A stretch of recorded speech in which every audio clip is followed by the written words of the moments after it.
Opa, muito obrigado. Rafael, assim, eu falo assim para você que a gente se conhece há um bom tempo e eu admiro muito o seu trabalho, como que você gosta dessa questão da história ferroviária, né? Que é um trabalho de resgate histórico, cultural muito importante para a história do nosso país como um todo. Então, eu acho Uhum. muito interessante esse trabalho seu. Só que eu queria que você falasse aqui um pouquinho quem é você e como surgiu essa paixão pelas ferrovias, né, pelo ferroviarismo que eles chamam, né? Fala um pouquinho sobre isso para o pessoal conhecer um pouquinho mais você. Então, meu nome é Ângelo Rafael. Eu sempre gostei de ferrovia desde pequeno, desde criança, né? Não sei de onde veio. Acredito que, sinceramente, não é uma coisa que eu não sei responder. Eu falo isso um pouco no livro. Desde criança eu gosto, mas de onde surgiu o ponto inicial eu não sei, né? Eu não sei como é que pode gostar de uma coisa que nunca se viu, né? Eu não sei se teoricamente teria alguma coisa a ver com mídia passada, sei lá, vai saber, né? Mas atualmente eu faço parte do Instituto Memória Ferroviária de Rio Claro. Escrevi um livro sobre o ramal de Escalvado, iniciado em Corderópolis. Esse trabalho que eu realizo em conjunto com um amigo meu, o Anderson, que é maquinista de trem na Rumo, e outros ferroviários que estão sempre ajudando a gente, de várias companhias, Rumo, CPTM, MRS, tem bastante amigo nessas companhias. É muito interessante, né, Rafael, o pessoal não sabe, ainda existe trem ainda, existe Sim. algumas linhas de funcionamento no interior do estado de São Paulo. Você sabe quais são as linhas que estão em funcionamento no interior do estado de São Paulo? Então, a maioria é para carga, né? Rumo, Rumo, MRS, VLI é para carga. Para passageiro é CPTM, transporte metropolitano, e aos finais de semana a CPTM opera o turístico. Luz Paranapiacaba, Luz Jundiaí, ou da Luz até Mogi das Cruzes. E ali Ah, fora alguns turísticos no estado, da BPF e assim por diante. legal. Pessoal, ele comentou aqui um lugar muito bacana que é Paranapiacaba, né, que era a antiga São Paulo Railway. Já visitei lá várias vezes, é um lugar lindo, maravilhoso, vale muito a pena visitar lá. Bacana esse local aí. Sim. O Rafael, para a gente começar aqui, né, eu queria que você falasse um pouquinho o que era a Companhia Paulista. Eu sei que você trabalhou alguns ramais, e explicar para a gente também o que eram os ramais, né, porque talvez as pessoas não tenham conhecimento do que era isso. Fala para a gente o que era a Companhia Paulista, o que era constituído, né, todo esse complexo ferroviário. Não existia só a Companhia Paulista, existia a Sorocabana, Mogiana, outras empresas. Mas se puder falar um pouquinho para a gente. Sim. A Companhia Paulista, numa visão um pouco mais direta, ela foi como é que eu posso dizer? Uma das não, né?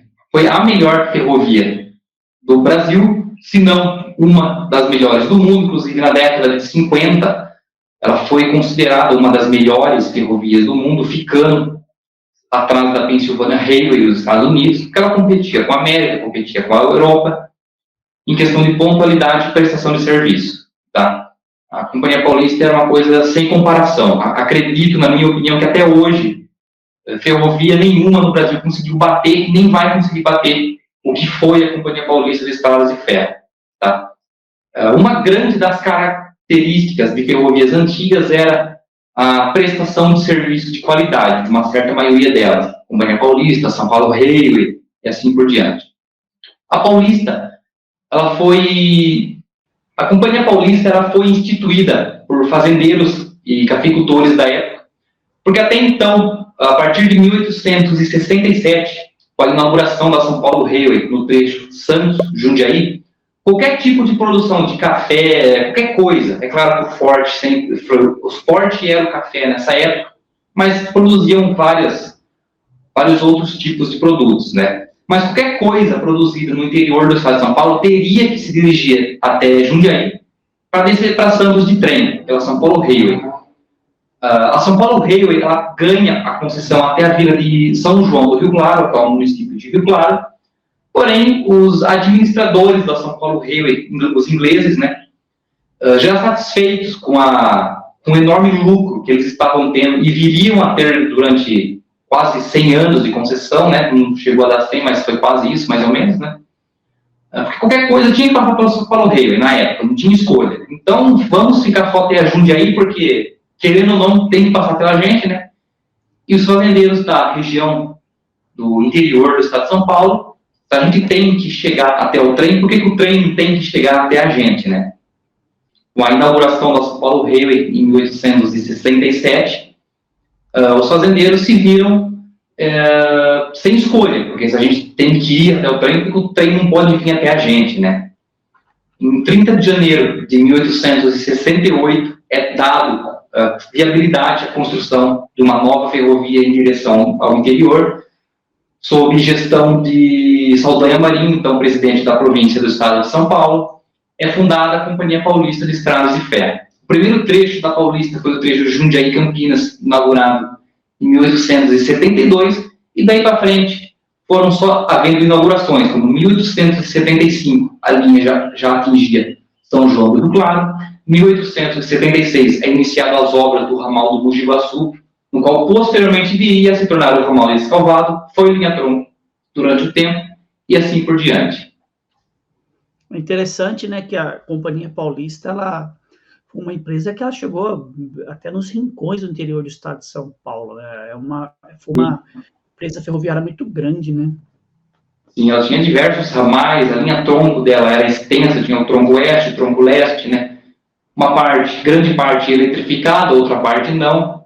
A Paulista, ela era uma grande artéria do estado de São Paulo. Interessante, porque ela comunicava todas as regiões do estado de São Paulo. E é interessante, porque uma coisa que você comentou, que eu acho importante enfatizar, que as ferrovias, as estradas de ferros, elas foram construídas para transportar café, que era o principal produto econômico da época, né? Depois que veio essa questão do transporte de passageiros, né? O café precisava chegar até o Porto de Santos, né? Então, já existia a companhia São Paulo Railway, mas tinha que chegar até Jundiaí. Então, é muito importante, porque as pessoas acham que a ferrovia surgiu para transportar pessoas. Não, a ferrovia surgiu para transportar café no Brasil, né? Até tem um ditado que diz que os políticos da época, deputados, né, falavam que não era estrada de ferro, era estrada de ouro, porque era muito caro, né, construir uma ferrovia, né? Até hoje né? A sua instalação é muito cara, mas a sua manutenção é muito mais barata em relação ao transporte terrestre. É até uma questão importante de a gente falar, né, como que pode um país de dimensões continentais como nós sermos dependentes do transporte rodoviário, em relação a países como Estados Unidos, Rússia, que eles têm uma malha ferroviária muito grande. É muito interessante isso, que esse tema, né, da questão das ferrovias é um tema tão atual. Você vê, os caras estavam discutindo isso lá no século XIX e isso ainda hoje repercute, né? Sim, exatamente. Uma coisa que eu acho interessante é que você, como a gente já falou aqui, a Companhia Paulista ela era muito grande, ela era muito extensa, né? Por que você quis estudar os ramais, esses específicos ramais, né, que foi de Cordeirópolis, Descalvado e Santa Veridiana? E qual era a importância deles dentro da estrutura da Companhia Paulista? Explica para a gente o que constituía esses ramais, o que era um ramal, porque a pessoa fala, nossa, ramal, o que é? Se puder falar um pouquinho sobre isso. Bom, o meu interesse maior por esses ramais até então é que eu moro em Araras. Em Araras era a linha do ramal de Descalvado. Saía, partia de Cordeirópolis, a primeira cidade que se chegava era Araras. Terminava em Descalvado, bifurcava para Santa Cruz das Palmeiras, na estação de Laranja Azeda. Em Porto Ferreira iniciava o ramal de Santa Rita. Em Descalvado, o ramal de Salvadense. Em Vitória de Sestenta e o ramal de Santa Rita também. Eu acho esses ramais um pouco poéticos, né? Como é que eu posso dizer? Entre aspas, assim, uma ferrovia bem interior, sabe? Um negócio bem poético, eu diria, né? Saudosista. Isso, algo bem saudosista mesmo. Eu diria que esses ramais foram um dos, se não o mais importante do estado de São Paulo, porque até então, no momento que a Paulista chega em São João do Rio Claro, em 1875, ela já tinha o plano de se chegar até Ribeirão Preto, tá? pelo ramal de Descalvado. O grande motivo da construção do ramal partindo de Cordeirópolis era a cobiça da Paulista de se chegar a Ribeirão Preto. As obras são iniciadas em 1876. O primeiro trecho a ser aberto ocorre em 10 de abril de 1877, no trecho entre Cordeiros. O nome na época não era Cordeirópolis, era uma vila pertencente a Limeira, denominada Cordeiros, e a estação de Nossa Senhora do Patrocínio das Araras, o primeiro trecho a ser aberto em abril de 1877. Na época, a estação de Araras, como todas as outras, eram pequenas estações provisórias, barracãozinho de madeira, que anos mais tarde foram sendo substituídas por construções em alvenarias, tá? E assim por diante. No final desse mesmo ano, a linha já chega até Manuel Leme, atual município de Leme, também é aberto a estação de Guabirobas. Posteriormente, o nome viria a ser alterado para Elorute, anos mais tarde. No ano seguinte, a linha chega até Bom Jesus dos Aflitos de Pirassununga, posteriormente ao Porto do Ferreira, e no momento que ela chega ao Porto do Ferreira, atual município de Porto Ferreira, a concessão de se chegar a Ribeirão Preto é entregue à Companhia Mogiana de Estradas de Ferro. Então, o governo da província do estado de São Paulo concede a concessão à Mogiana de estender os seus trilhos até Ribeirão Preto, e não a Paulista.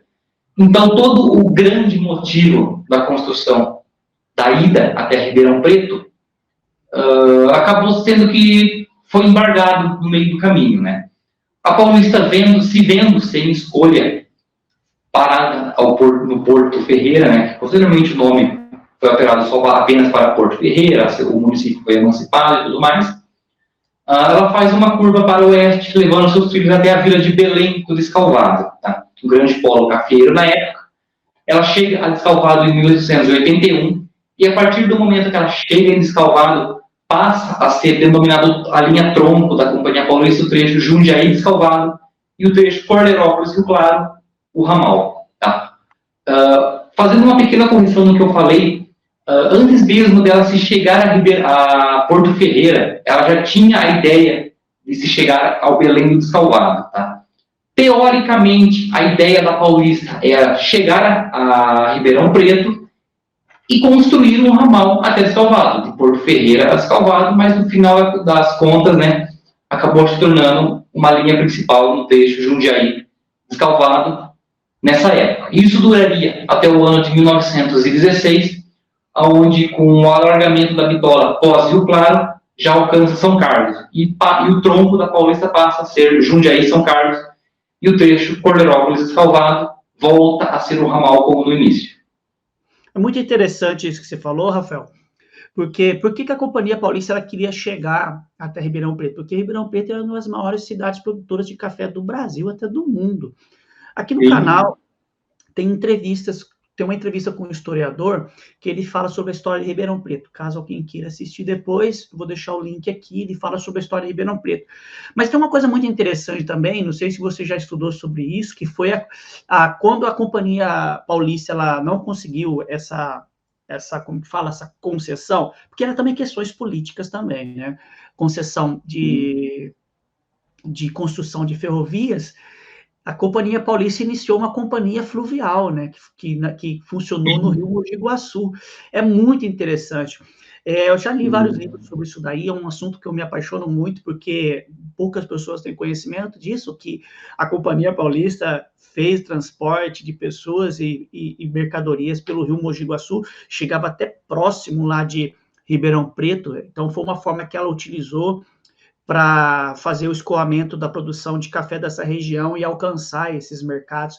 Tem até um livro muito interessante sobre isso, do Domingos Neto, que eu já li. Depois, se o pessoal quiser, eu faço um vídeo aqui no canal falando sobre isso também, eu vejo um pesquisador que fale sobre esse tema. E a Companhia Paulista é Companhia de Estrada de Ferro Fluvial, né? Companhia Fluvial do Rio Mogi Guaçu. Oi, pode falar? Sim, a partir do momento que ela se vê encurralada nesse trecho Porto Ferreira-Descalvado, ela começa a trabalhar assim com a navegação fluvial e ela passa a ser denominada Companhia Paulista de Vias Férreas e Fluviais. Isso duraria até o ano de 1904. A partir do momento que ela se vê encurralada no trecho Porto Ferreira-Descalvado, ela começa assim a trabalhar com a navegação fluvial sobre o Rio Mogi Guaçu. ela passa a ser denominada Companhia Paulista de Vias Férreas e Fluviais. Isso duraria até o ano de 1904, onde ela encerra a navegação fluvial e se volta a se tornar uma companhia apenas ferroviária, né? Companhia Paulista de Estradas de Ferro, o nome é alterado. É muito interessante porque essa companhia de navegação fluvial começava em Porto Ferreira, né? Por isso que era Porto do João Ferreira, que era transporte de pessoas na balsa do rio, lá do rio Mogi Guaçu. É uma história muito interessante, muito bacana, tem diversas fotos na internet mostrando como que era essa estação de navegação fluvial, inclusive o imperador Dom Pedro II veio na inauguração desse trecho de navegação, ele dá alguns relatos interessantes. Depois, se o pessoal quiser aqui, eu posso fazer um vídeo sobre isso, falando sobre isso daí. Mas é muito bacana, porque existia já diversos estudos no governo do estado de São Paulo, que é um dos assuntos que eu gosto bastante, que são as companhias de navegação. Em Piracicaba também existiu também uma companhia de navegação no rio Piracicaba. É muito legal, porque eles também tentavam, de alguma forma, ver a navegabilidade desses rios para o transporte de mercadorias e pessoas. Sim, sim. Rafael, uma coisa que eu queria falar com você, a gente falou um pouquinho sobre esses ramais, mas assim, eu sei que pela gente observa, né, esses ramais de Cordeirópolis, Descalvado e Santa Veridiana, eles tinham uma importância econômica muito grande. Mas como era a estrutura? Eram ferrovias elétricas? Não eram? Eram as estações mais bem equipadas? Não eram? Você conseguiu dimensionar esse fluxo? Você conseguiu ver essa questão operacional? Porque eu vejo muitos seus posts na internet, você fala da locomotiva tal, que passou, eu queria que você falasse um pouquinho sobre isso. Então, a operacionalidade desses ramais, nos primórdios, quando eles chegaram, né, acredito que de 1877, quando houve o primeiro trecho a ser aberto, até início de 1900, ainda existia uma certa precariedade, assim, entre aspas, né, porque a Companhia Paulista ainda era jovem, não só a Paulista, a ferrovia no Brasil era um setor jovem, tinha muito a crescer ainda, e ela foi adquirindo experiências com o decorrer dos anos, tá? Como eu disse, a Companhia Paulista foi foi a melhor ferrovia do Brasil. Isso valia para a sua extensão inteira, o ramal de Cordeirópolis a Descalvado. A funcionabilidade, o funcionamento, a operação, tudo era impecável, desde a via da linha aqui, como por exemplo, os trilhos eram barras de 12 metros, barra curta, e era num nível só, não tinha dilatação, não tinha relevo, não tinha um mato na linha, era impecável. O horário era todos pontuais, tá? Essa velha história que a gente conhece de acertar o relógio com o apito do trem, realmente não é mentira, tá? Dava para se acertar sim, porque se ele tinha que apitar para sair de Cordeirópolis a meio-dia, ele ia apitar meio-dia, não era nem um minuto a mais, nem um a menos, fato, tá? Então, desde a pontualidade, prestação de serviço, qualidade, segurança, a Companhia Paulista, não só nesses ramais, mas acredito que inteira, é uma coisa que não dá para se discutir, tá? Começou a ficar um pouco mais nítido essa desandança, desde horários, corte de trens, qualidade, a partir do final da década de 70, né, que já não mais na mão da Paulista, já na mão do Estado, na FEPASA, né, e a partir desse momento que o negócio começa a desandar bem, né, mas bem antes disso o negócio já estava meio desleixando, né. Uma questão interessante, que no começo era a vapor, quando começou a parte elétrica, você sabe dizer? Ou não? Então, esses ramais não operaram tração elétrica. A tração elétrica era na linha tronco, Jundiaí a Triagem Paulista, ou Jundiaí a Cabralha, né? Houveram planos da implantação da tração elétrica de Cordeirópolis até Pirassununga, aí de Pirassununga para frente, ramal de Santa Veridiana ou Pirassununga Descalvado ficaria no vapor. Acredito que os últimos projetos dessa ideia de se eletrificar o ramal de Descalvado se deu no final da década de 40.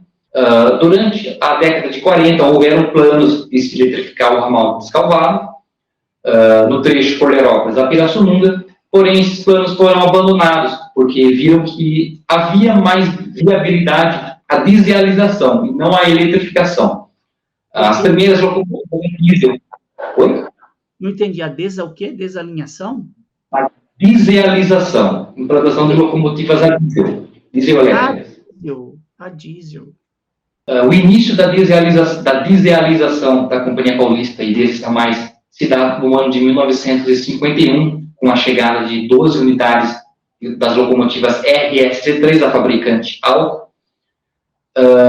Isso duraria até 1953, onde a Paulista adquire mais 3 unidades também de locomotivas a diesel, também da Alco, modelo PA2, popularmente apelidada aqui no Brasil como Jaburu. Os ferroviários apelidaram essa locomotiva de Jaburu.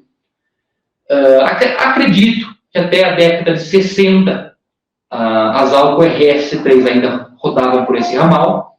No ano de 1958, a Paulista também adquire locomotivas U9B e G12, também destinadas inicialmente para esses ramais.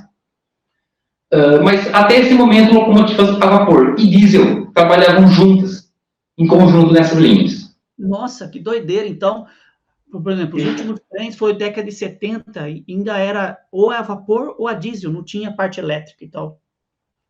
Então, nesse período, as locomotivas elétricas trabalhavam na linha tronco, na linha principal, né? Nesse ramal, especificamente, de 51, em 1951, que começa a operar as primeiras locomotivas a diesel, até 1968, havia locomotivas diesel e vapor trabalhando juntas, tá? Porque entre 1968 e 69, as locomotivas a vapor são desativadas por completo. Em 67, a Paulista faz a compra das locomotivas LEW, LEW, com a finalidade de substituir as locomotivas a vapor, tá? Porque desde a década de 50, a Paulista já estava a desativar as Marias Fumaças, né? Então, quanto mais diesel chegava, mais vapor eram desativadas, tá? Mas elas trabalharam juntas, sim, até por volta de 68, 69, mais ou menos. E após isso, haviam apenas locomotivas a diesel trabalhando, não só no tronco, como nos ramais. Que interessante, eu não tinha conhecimento disso, não. É bacana, né? Porque olha só, eu pensava que era locomotiva elétrica, né? E não era a diesel. Uma coisa assim que eu achei interessante do seu trabalho, que é um caso que muitos conhecem aqui, que você fala no seu livro, é a visita de Philip e a realeza em Elio Ruth. Fala um pouquinho desse caso que aconteceu, onde foi. Tem várias fotos na internet mostrando esse caso que aconteceu, que foi num dos ramais da Companhia Paulista. Esse fato da vinda do Príncipe Philips para o ramal de Descalvado, particularmente, eu acho que é o mais interessante a se estudar, a se saber, né? A se imaginar que um dia já aconteceu isso, tá? Isso aconteceu no dia 17 de março de 1962, no qual ele desembarcou na estação de Elio Ruth, às 14h30, com a finalidade de se fazer uma visita à Fazenda Santa Cruz, em Araras, do qual, décadas antes, o diplomata e chefe de Estado norte-americano Elio Ruth também desembarcou na estação de Guabirobas, com a finalidade de se visitar essa fazenda.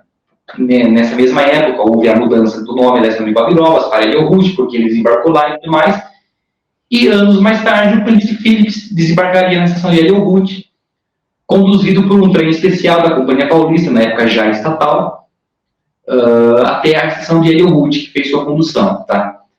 Curiosamente, eu consegui localizar algumas informações do trem. Tá? O Príncipe Philips ele tinha um gosto peculiar, toda vez que ele viajasse por ferrovia. Os ingleses, normalmente, eles gostam do como é que eu posso dizer, do padrão antigo, eles são bem saudosistas, né? Então, o Príncipe Philips, ele sempre pedia, na medida do possível, uma locomotiva a vapor. Ele tinha certa admiração por vapor. E, na época, a Paulista ainda tinha vapor, mas já estava desativando vagarosamente, tá? Na época da vinda do Príncipe Philips na época da vinda do Príncipe Philips para Araras, a Companhia Paulista já estava a desativar locomotivas a vapor desde a década de 50, como eu falei há um pouco tempo atrás. Mas desde essa época, A vinda dele ocorreu no ano de 1962, mas desde a década de 50, a Paulista já estava desativando locomotivas a vapor. Porém, uma delas, a número 22, modelo 440 da fabricação Baldwin, sobrevive. A Paulista resgata essa locomotiva como entre aspas, assim, um monumento. Ela é a número 1. A número 1 existe até hoje, está no Museu de Jundiaí. Essa 22 já foi sucateada há vários anos, infelizmente. Mas é essa locomotiva que faz sua condução até Ilhéus. O Príncipe Philips é trazido até Corlerópolis por uma locomotiva elétrica, provavelmente uma V8, tá? Popularmente na época conhecida como V8, modelo 2C mais C2 da General Electric. E em Corlerópolis é desacoplada a elétrica e é engatada ao vapor na sua composição para se conduzir até Ilhéus. O Príncipe Philips ele é trazido, ele é levado para Ilhéus por um carro da fabricação da própria Companhia Paulista, fabricados em Rio Claro, um carro administrativo, porque a Companhia Paulista ela tinha uma frota de carros de passageiros para transporte de autoridades e políticos, tá? Não só para passageiros ela tinha. Então, o Príncipe Philips é conduzido em um carro especial. Nos Estados Unidos é mais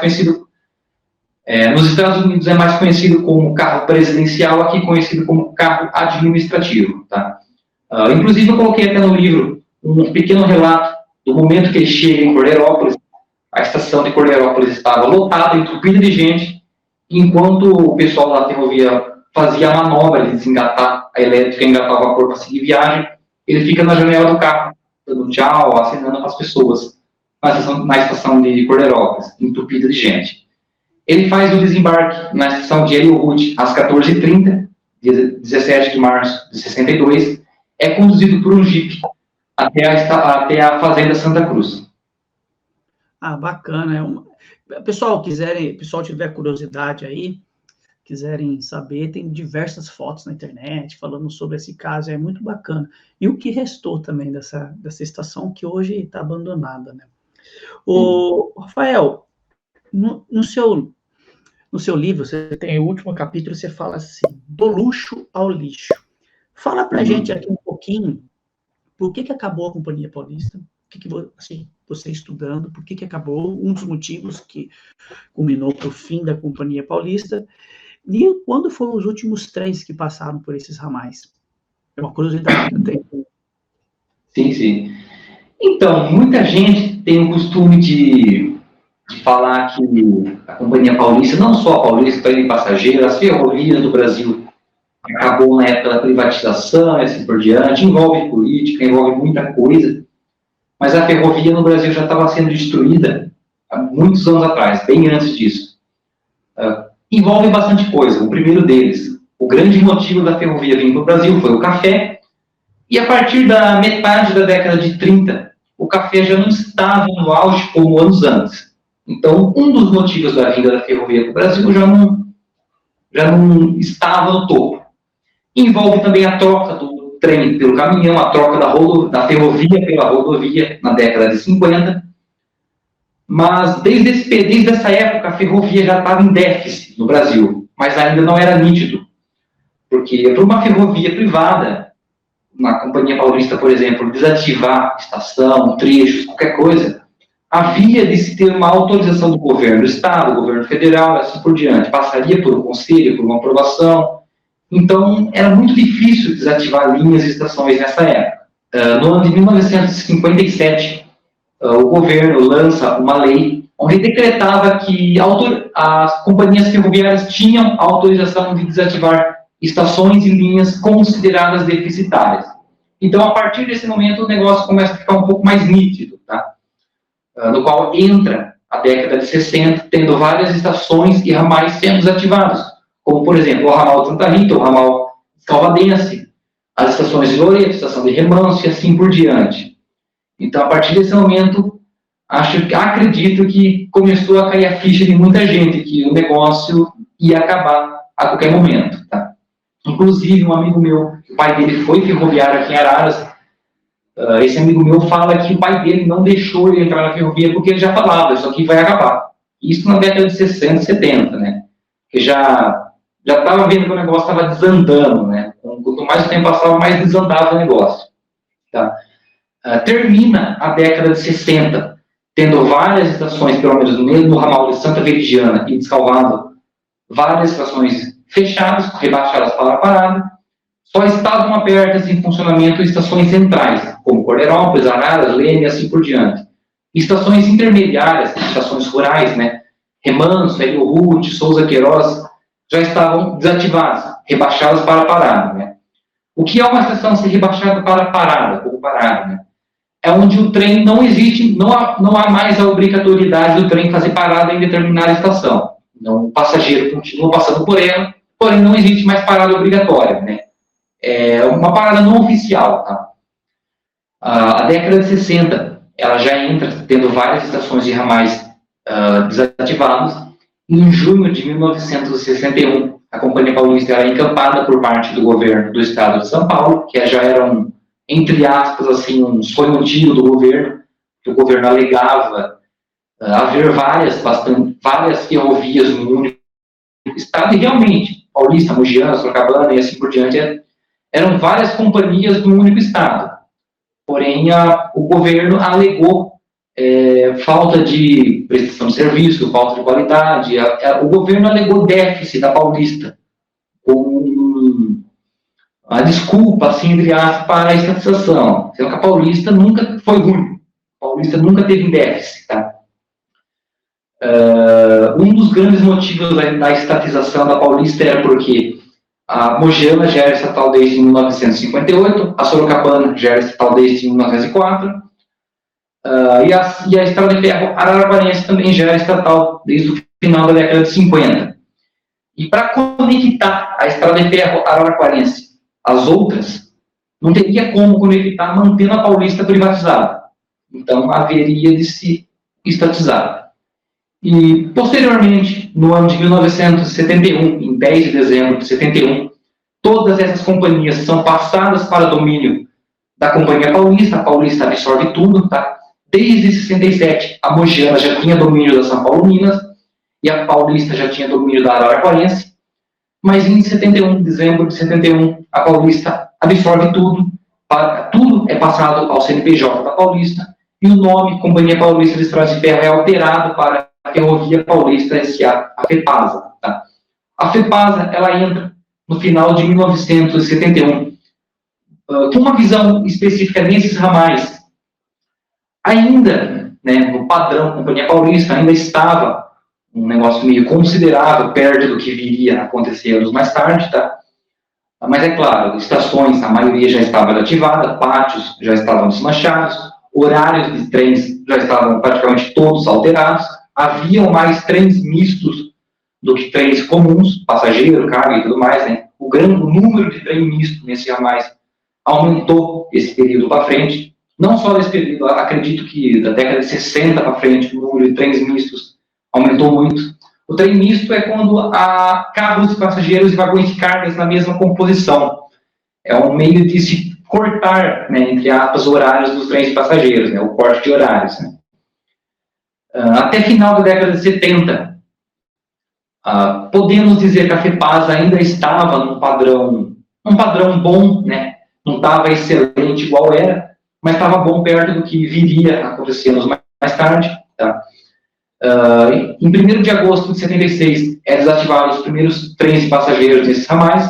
O ramal de Santa Veridiana, que na época já não era mais o ramal de Santa Veridiana, era o ramal de Palmeiras, é desativado por definitivo em 1º de agosto de 76. Na época, o trem só seguia até Palmeiras. De Palmeiras para frente, deixou de seguir em 68. Nesse mesmo dia, também é desativado o serviço de passageiros no trecho Pirassununga-Descalvado. E o trecho Pirassununga-Corderópolis, passando por Leme e Araras, se mantém até 16 de fevereiro de 77. Tá? Acredito que a ordem geral da FEPASA foi para o dia 1 de agosto de 76, mas esse trecho Pirassununga-Corderópolis durou, acho que 6 meses mais, por provavelmente algum decreto de algum vereador ou algo do tipo.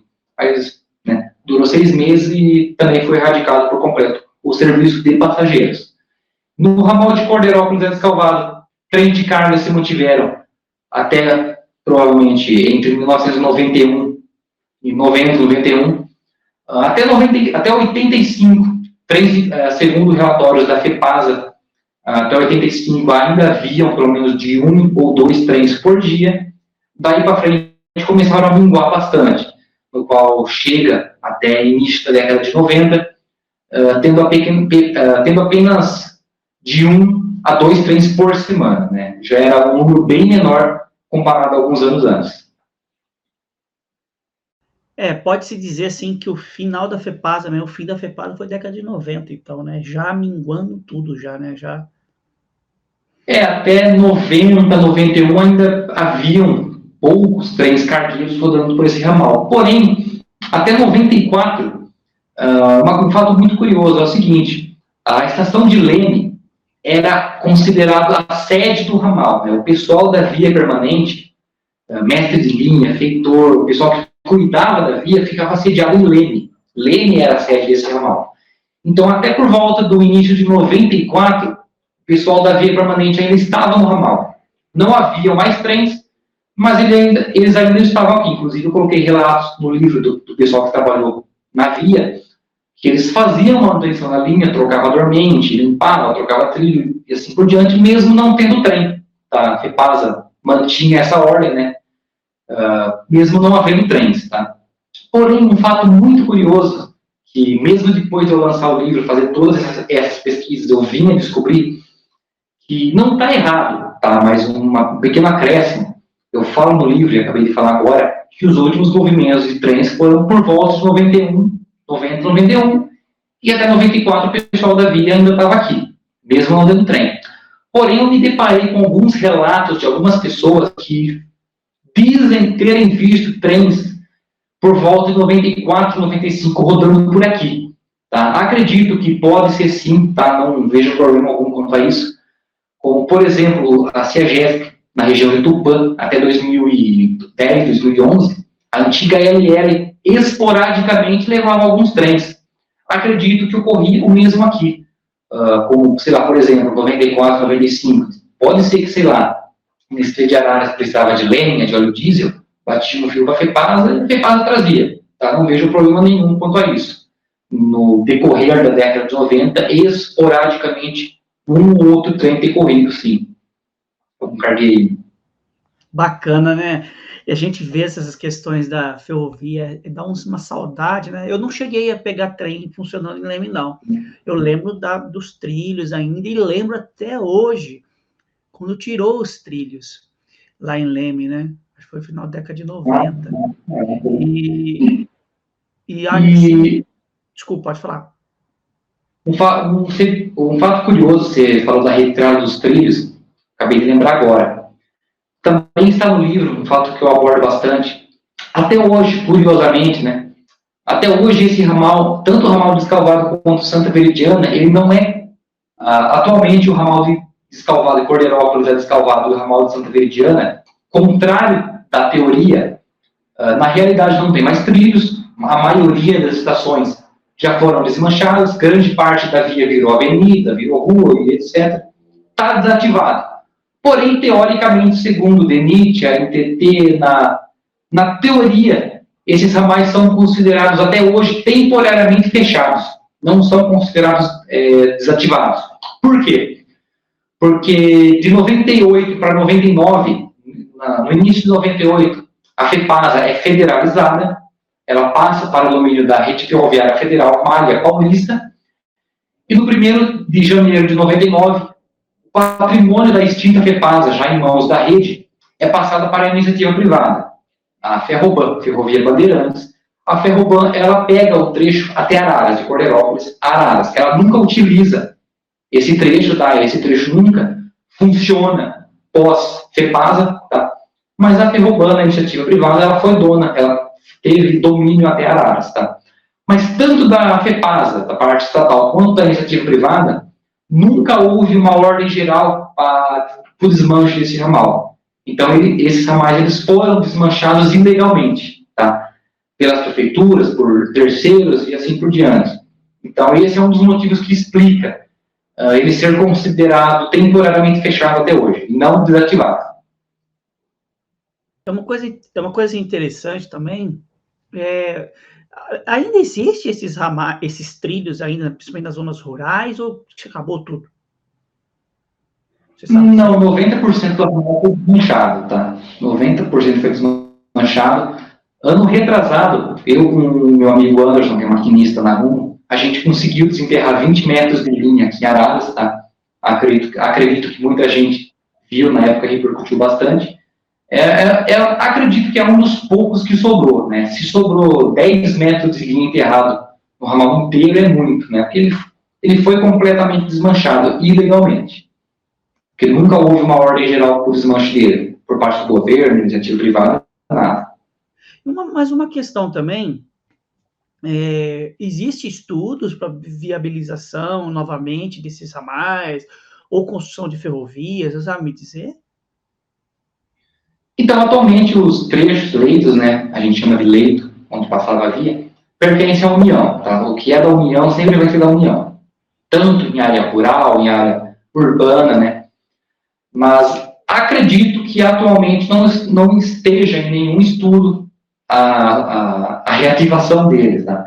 Houveram estudos, alguns anos atrás, de uma possível reativação de alguns pedaços, tanto turístico quanto para comercial, tá?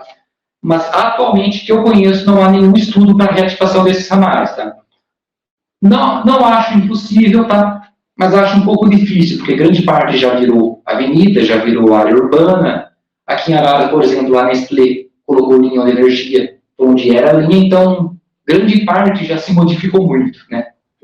Uma coisa interessante que você falou, hoje funcionando só para transporte de mercadorias é o que? Ali Rio Claro, onde mais tem trem que funciona? Claro, Borderópolis, né? Sobe o Mato Grosso ou desce para Santos, tá? Temos a VLI também para transporte de minério, na maioria também transporta grãos. A MRS, né? A Rumo, que é o trecho aqui de Rio Claro, mas a maioria é para cargas mesmo, né? Carga em grande quantidade. O modal ferroviário da década de 90 para cá mudou muita coisa, né? Não é o mesmo que de quando funcionava esses ramais, né? Muita coisa se alterou, né? O modo de transporte, o modo de operação. Uma coisa interessante também, que vale a atenção de falar, porque também esse sistema ferroviário em si, ele fracassou, primeiramente, por falta também de política pública de desenvolvimento de transporte ferroviário. Década de 50, nós temos o governo de Juscelino Kubitschek, que vai trazer montadoras de automóveis para o Brasil e vai incentivar isso também, né?